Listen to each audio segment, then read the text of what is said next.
Salut et bienvenue dans ce nouveau numéro de 77%, votre magazine avec des femmes qui vont vous surprendre aujourd'hui. Je suis Penda Silla et je me réjouis de passer ces 25 prochaines minutes en votre compagnie.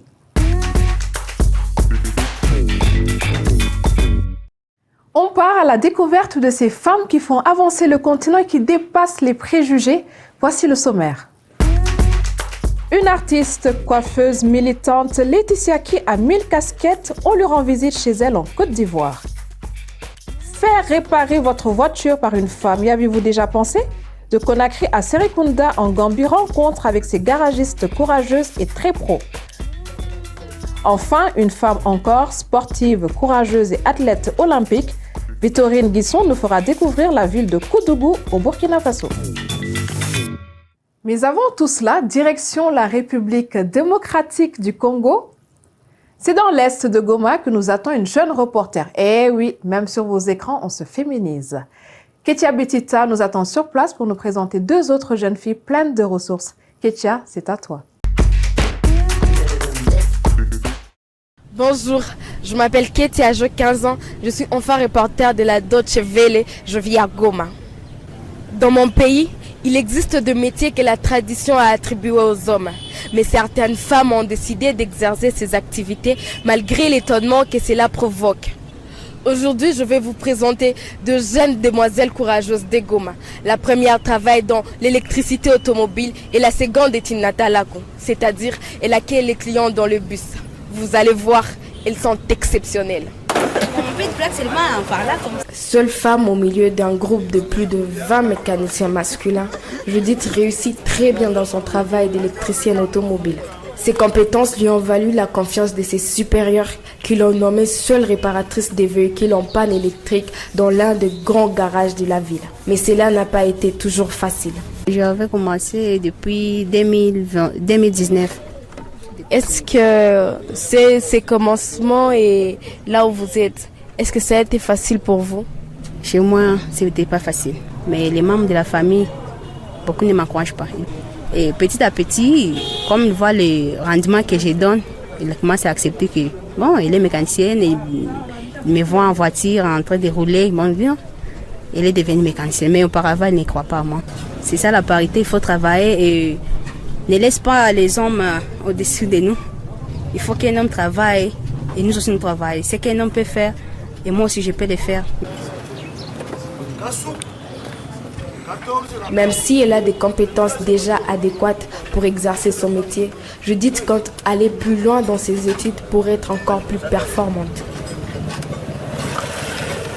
Je suis à Kampala faire des formations. Puis là, c'est là où je vais aller en 2022.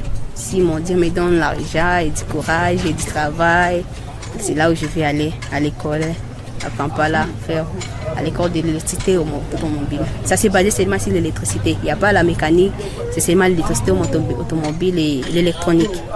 C'est ce que j'ai envie de faire. Après Judith, voici Magnifique. Elle est la seule et l'unique receveuse de la ville de Goma. Le receveur qu'on appelle ici chez nous à Talakou ont la tâche de chercher les clients, les accueillir et les faire payer quand ils arrivent à la destination. Ce travail est généralement fait par des hommes qui sont souvent méprisés par la communauté. Magnifique a commencé à travailler par nécessité. Mais aujourd'hui, elle veut montrer aux gens qu'une femme peut exercer ses métiers en se faisant respecter. Ma mère travaillait dans un office notarial de Goma, puis son contrat a été résilié. Quand elle a perdu son emploi, j'ai jugé bon de ne pas rester oisive. C'est ainsi que j'ai embrassé ce métier pour subvenir à mes besoins primaires. Quand je fais mon travail, je me sens très bien. Je me sens libre quand j'exerce mon métier. Mais il y a ces gens qui me découragent et ne veulent pas que je fasse ce travail. Et certains même m'insultent. Mais malgré tout cela, je l'aime. Merci.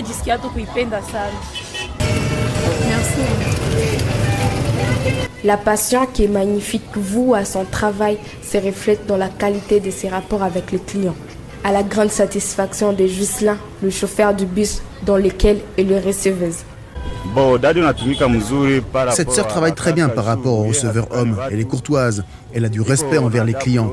Contrairement aux receveurs hommes qui facilement peuvent insulter les passagers. Je peux encourager d'autres demoiselles à embrasser ce métier pour que les clients de bus soient toujours respectés.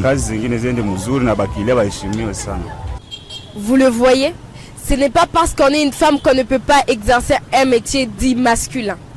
Les femmes sont capables, il suffit juste de leur accorder une chance. Connaissez-vous d'autres femmes dans votre région qui exercent des métiers que la société attribue aux hommes? J'ai hâte de vous lire en commentaire et n'hésitez pas d'aller regarder d'autres vidéos sur le site de la Deutsche Welle. À très bientôt. À bientôt, Ketia. Et oui, écrivez-nous, contactez-nous via les médias sociaux ou par email. Et on remercie notre jeune reporter pour ce message d'espoir. Les femmes sont capables, donnez-leur leur chance. Intégrons ce message, nous, les jeunes femmes et les hommes que nous rencontrons sur ce magazine et vous n'hésitez pas à partager ce message autour de vous. Connaissez-vous Laetitia Ki? Peut-être que vous avez déjà rencontré virtuellement cette jeune ivoirienne influenceuse sur Internet. À peine 25 ans, pleine d'idées avec des cheveux exceptionnels et artistiques même, vous allez comprendre, elle va vous surprendre avec ce portrait. Elle est artiste, militante et féministe. Elle fait tourner sa tête sur les médias sociaux en sculptant ses cheveux pour en faire des œuvres d'art. Son art appelle à l'autonomisation des femmes et au respect de leurs droits.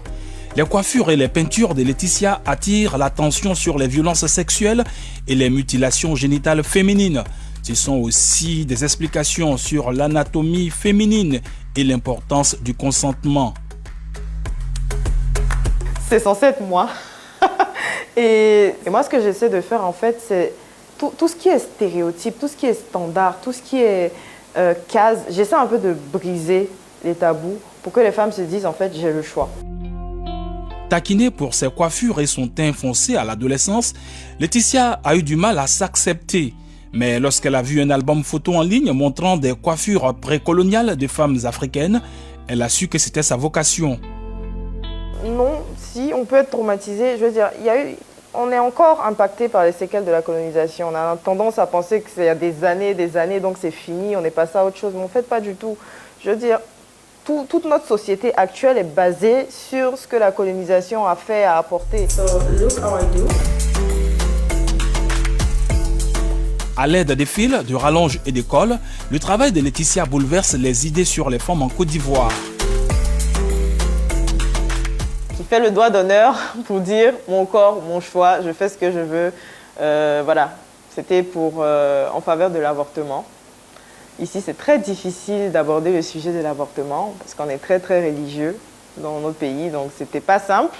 Mais je crois fortement que chaque femme devrait avoir le choix. C'est un peu pour célébrer en fait notre biologie de femme, parce que quand tu vis en Afrique surtout, cette biologie-là, elle est diabolisée, stigmatisée.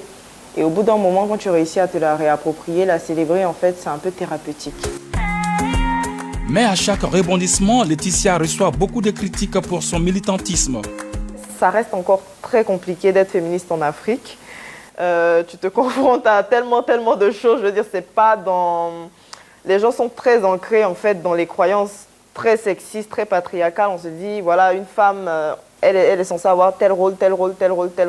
Et quand tu viens essayer en fait de faire changer ce genre de choses-là, tu es confronté à beaucoup de violence, beaucoup de violence. Malgré les difficultés, Laetitia reste déterminée dans son combat pour le respect des droits de la femme. Dans son nouveau livre Love and Justice, elle a un message simple pour les femmes. C'est acceptez-vous, n'ayez pas peur, prenez les devants et vous allez attirer vraiment tout ce que vous voulez dans votre vie en fait.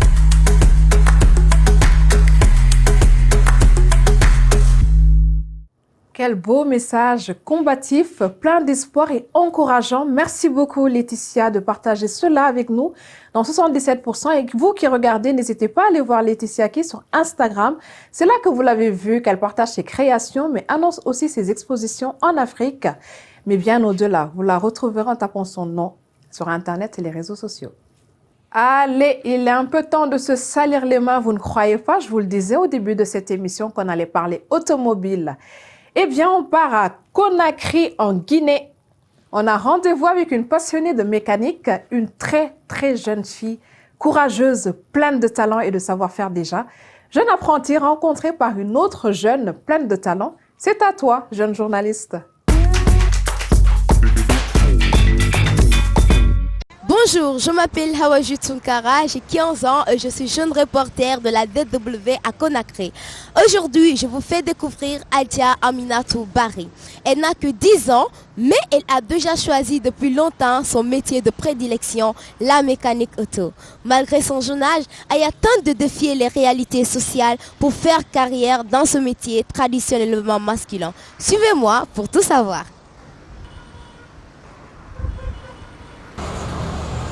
Dans ce garage automobile situé dans la commune de Ratoma, travaille une apprentie pas comme les autres. Écolière en classe de 6e, Adja est aussi une passionnée de mécanique, un métier qu'elle pratique depuis plus de 2 ans. Bonjour. Bonjour, ça va? Alors Adja, pourquoi as-tu choisi de faire la mécanique? Parce que moi j'aime faire la mécanique, c'est pour cela que moi j'ai choisi de faire de la mécanique. Comment est-ce que tu as commencé le métier? J'ai commencé le métier depuis mon enfance, j'ai commencé le métier. J'ai commencé quand j'étais petite, à 17 ans. J'ai commencé de faire de la mécanique. C'est pour cela, même aujourd'hui, je continuerai jusqu'à la fin de ma mort, je continue. Alors, qu'est-ce qui t'a réellement plu dans la mécanique? Est-ce que quelqu'un t'a... Qui est-ce que tu as vu pour que tu décides de faire de la mécanique? Un jour, je m'assieds, j'entends des rêves de faire de la mécanique chez tous. Quand ma mère m'a dit, Adja, qu'est-ce que tu fais? Quand je me souviens, j'ai dit, moi je préfère la mécanique, c'est pour cela que moi j'entends de faire tout ça. Là. En tant que fille, comment se passe la collaboration avec tes collègues? Ça passe bien. Quelqu'un ne m'incite pas, ni frapper, ni rien du tout, quelqu'un ne me fait. Tous, elles me respectent très bien. Alors, avec tes amis, par exemple, dans le quartier, les amis de ta maman, de ta grande soeur, qu'est-ce qu'ils pensent de toi? Comment est-ce qu'ils te voient? Quelqu'un me décourage, quelqu'un m'encourage. C'est pour cela que quelqu'un dit, toi tu es une fille, tu ne peux pas faire la mécanique, tu auras honte de toi. Tous les garçons, tu ne sais pas ce qu'elle est en train de te faire. Ne fais pas. Moi je lui réponds, j'ai dit, ça c'est votre intérêt, c'est ça pour ce que moi je fais. Alors, plus tard, quand tu vas grandir, quels sont tes rêves? Qu'est-ce que tu veux faire? Mes rêves, aujourd'hui, c'est construire mon propre garage. Si Adja Aminatou Barry croit en elle et redouble d'efforts pour atteindre son objectif, c'est grâce à cet homme, son maître, mais aussi son ange gardien. Comment avez-vous réagi quand cette jeune fille est venue vous demander pour travailler ici? Quand sa mère m'a proposé de l'amener travailler dans mon garage ici, j'étais tout heureux. C'était la première fois que j'ai une fille comme apprentie. Certains jeunes garçons, on les oblige d'aller travailler. Mais cette fille, je suis content de la voir avec moi. Depuis qu'elle est venue, elle m'aide honnêtement. Tout travail que je commence, c'est elle qui l'achève. J'aime son courage. La mécanique, c'est vraiment sa passion. Comment faites-vous pour l'encourager et la protéger? Elle est l'unique fille du garage. Alors j'ai instauré un règlement. Il ne doit pas y avoir d'écart de langage ou autre entre les autres apprentis et elle. Elle doit être tranquille. J'ai intimé à ce qu'elle me remonte l'information au cas où elle fera l'objet de provocations. Dès que je la perds de vue, je demande à ce qu'elle revienne à mes côtés. J'ai le devoir de la surveiller quotidiennement. Fatoumata Diarraï est la mère de Adja. Elle est consciente que le choix de sa fille n'est pas facile, mais compte bien l'aider à réaliser son rêve de devenir mécanicienne professionnelle. Bonjour Néné Adja. Bonjour ma chérie, comment ça va? Ça va, Dieu merci. Alors, que pensez-vous du métier que votre fille envisage? Je suis contente d'elle. Chaque fois, c'est elle qui me réveille à la maison et dit ma maman est l'heure d'aller à l'école. Quand je quitte à l'école, je viendrai au travail. Je dis le 2, elle dit oui, maman, je vais tenir. Parce que depuis à l'enfance, moi j'aime le travail du garage. Alors, comment êtes-vous en train de la soutenir pour réaliser son rêve? Je encadre bien. Je souhaite au bon Dieu aussi Dieu n'a qu'à m'aider à le soutenir. Elle m'a demandé si elle a fini d'étudier, elle va bien ouvrir son garage. Je souhaite à bon Dieu que Dieu n'a qu'à m'aider à le protéger, à faire ce qu'il veut. Vous l'avez remarqué, Adia Aminatou Bari est une jeune fille pleine d'énergie et d'avenir. On espère la revoir dans 10 ans pour savoir ce qu'elle sera devenue. On se quitte donc sur ces mots. À très bientôt pour un autre numéro de Pas sans elle sur la DW. Et n'oubliez pas de vous abonner à notre chaîne YouTube. YouTube, c'est là où vous retrouverez aussi 77% justement et on espère, nous, revoir toutes ces jeunes filles pleines de talent avant 10 ans. Et c'est promis, on ira même faire réparer la voiture de reportage 77% dès que le garage de Khadja sera ouvert. Parce qu'il le sera, on y croit et on t'envoie tous nos encouragements. D'ailleurs, elle pourrait servir de modèle. On reste dans l'automobile et on part à Serekunda, en Gambie. C'est en bord de mer, tout à l'ouest, non loin du Sénégal. C'est là que 2 femmes ont aussi une concession automobile, un rêve devenu réalité, mais il a fallu dépasser les préjugés et surmonter les épreuves. En voiture. Dans le centre de la ville de Serekunda se trouve un lieu absolument unique. Le seul garage détenu est géré par des femmes en Gambie. Fatoumata Djamé et Ida Fall ont uni leurs forces pour casser les stéréotypes et s'imposer dans l'industrie automobile. Mais auparavant, elles ont dû convaincre leurs proches. Mon plus grand défi a été de convaincre ma mère, lui expliquer que c'était ma passion, ce en quoi je crois, ce que je veux faire, lui dire d'oublier les stéréotypes, d'oublier que je suis une femme et que c'est mon choix, ma carrière. Comme dans de nombreux autres pays, l'industrie automobile est dominée par les hommes en Gambie. Les femmes sont cantonnées aux tâches traditionnelles, la plupart du temps non rémunérées. Après avoir étudié l'ingénierie mécanique, Fatoumata décide, elle, d'ouvrir un garage et un centre de formation. Female Automotive Service Provider est une organisation qui a pour but de rassembler toutes les femmes travaillant dans l'industrie automobile. Il est très difficile pour nous d'être acceptées dans le secteur. Et je me suis dit, donnons l'exemple, créons notre propre garage féminin. Outre la réparation et l'entretien de plusieurs voitures par jour, Fatoumata et Ida enseignent à d'autres jeunes filles les bases du génie mécanique. Ce programme de formation a pour but d'autonomiser les filles et de réduire l'écart entre les sexes dans l'enseignement professionnel. J'ai décidé de rejoindre les femmes mécaniciennes automobiles parce que j'adore ça. Ce que l'homme peut faire, les femmes peuvent le faire aussi. Je ne vois pas le problème. C'est pour ça que je suis là, pour montrer que nous pouvons même faire plus que les hommes.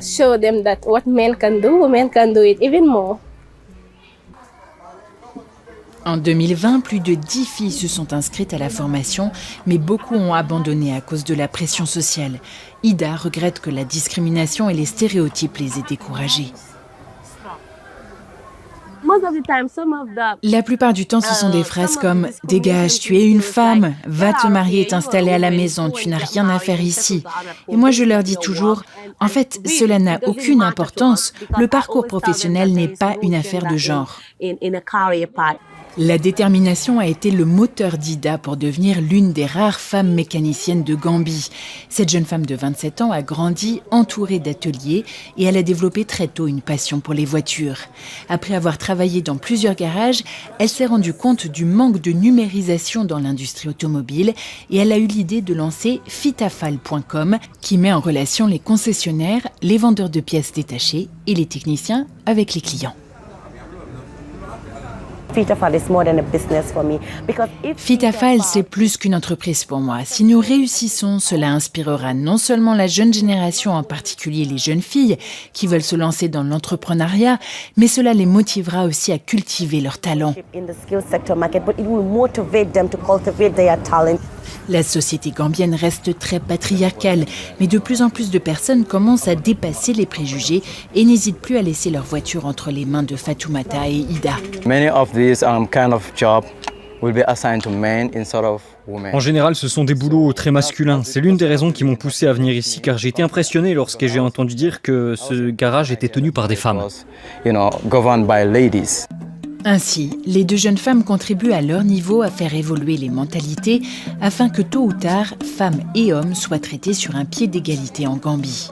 In this model, we are talking of gender and SDG 5. On parle là du genre et de l'objectif de développement durable numéro 5. Notre message, c'est de dire « nous nous battons, nous avons notre mot à dire, nous faisons partie de la société et nous devons être respectés ». We have our right to say we are part of the society, we have to be respected. Malgré les obstacles financiers et la discrimination, Fatoumata et Ida ont réalisé leur rêve, tout en devenant un modèle et une inspiration pour toutes celles et ceux qui veulent lutter pour l'égalité des chances. Eh bien, on est avec elles. Bravo, mesdames. Le travail ne fait pas tout dans la vie. Le combat contre les préjugés et les stéréotypes se mène aussi dans les écoles, en famille ou entre amis, ou dans le sport. 77% vous amène à Koudougou, au Burkina Faso. Découverte en compagnie d'une locale et athlète exceptionnelle. Bonjour, je m'appelle Victorine Guissou. Je suis athlète. Je vais vous faire découvrir ma belle ville de Koudougou. Bienvenue. Située au centre du Burkina Faso, Koudougou regorge de jeunes gens passionnés par une chose, le sport, et Victorine Guissou ne fait pas exception. Elle a contracté la polio à l'âge de 2 ans, mais cela ne l'a pas empêchée de rester active, très active. Elle a d'ailleurs représenté le Burkina Faso aux Jeux paralympiques de 2021 à Tokyo et s'entraîne régulièrement avec cette jeune génération d'athlètes. Victorine pratique le javelot et le lancer.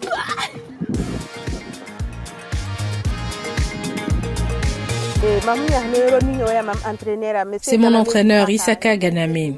Grâce à lui, j'ai fait de gros progrès. J'aime le sport depuis l'enfance. Au début, je voulais faire de la course cycliste, mais il n'y a pas d'installation pour cela à Koudougou. C'est pourquoi je me suis concentrée sur les sports de lancer.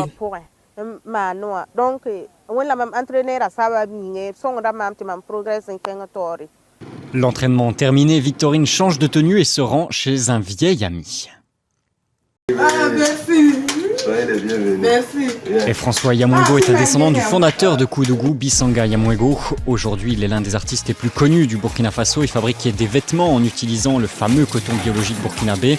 Son usine emploie plus de 70 personnes et fait revivre la production de coton burkinabé des années 80. Victorine, elle sait reconnaître la qualité.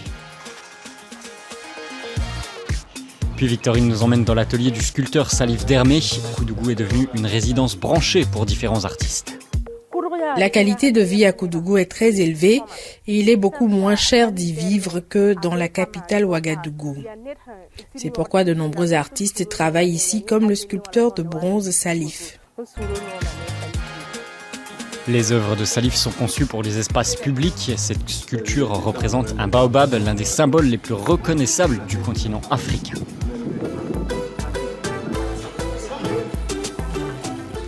Et puis c'est l'heure du déjeuner et Victorine connaît l'endroit idéal. Elle a invité les membres de son club de sport dans son restaurant préféré pour déguster le plat typique de Koudougou.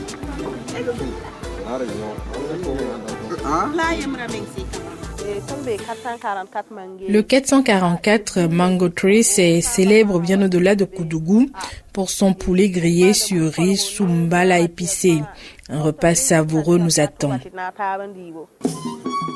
À l'approche de la nuit, Koudougou a un dernier tour dans son sac, le festival des nuits atypiques de Koudougou, le NAC. Chaque année, des centaines de musiciens et de danseurs viennent assister à ce moment fort de la culture. Et un bon nombre de dignitaires locaux aussi sont présents. Le festival NAC est le plus grand événement culturel de Koudougou. C'est déjà la 26e édition. De nombreux artistes célèbres du Burkina Faso et des pays voisins viennent. Nous sommes très fiers de ce festival et vous êtes les bienvenus à Koudougou pour faire la fête avec nous. Ainsi, du traditionnel au contemporain, Koudougou au Burkina Faso a tout pour plaire, peut-être à vous aussi.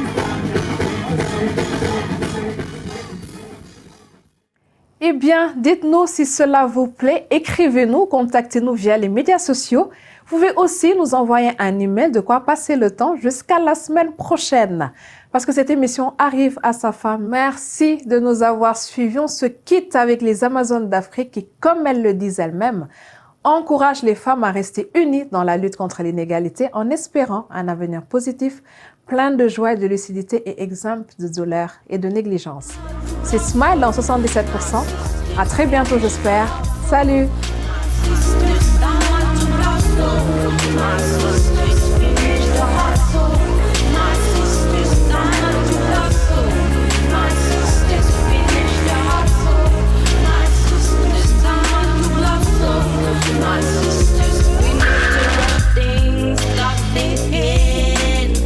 We shouldn't be expressing all the harsh things, all the rough things. Let them know we don't agree with such things. Now we're protecting and projecting our future without neglecting our future, without suffering our future, full of perspective, full of grace and positivity. Let's use mindfully our creativity. Use rightfully all the tools to set us free. Let's use rightfully all the tools that set us free. My sisters, are you ready to set all of this? My sisters, are you ready to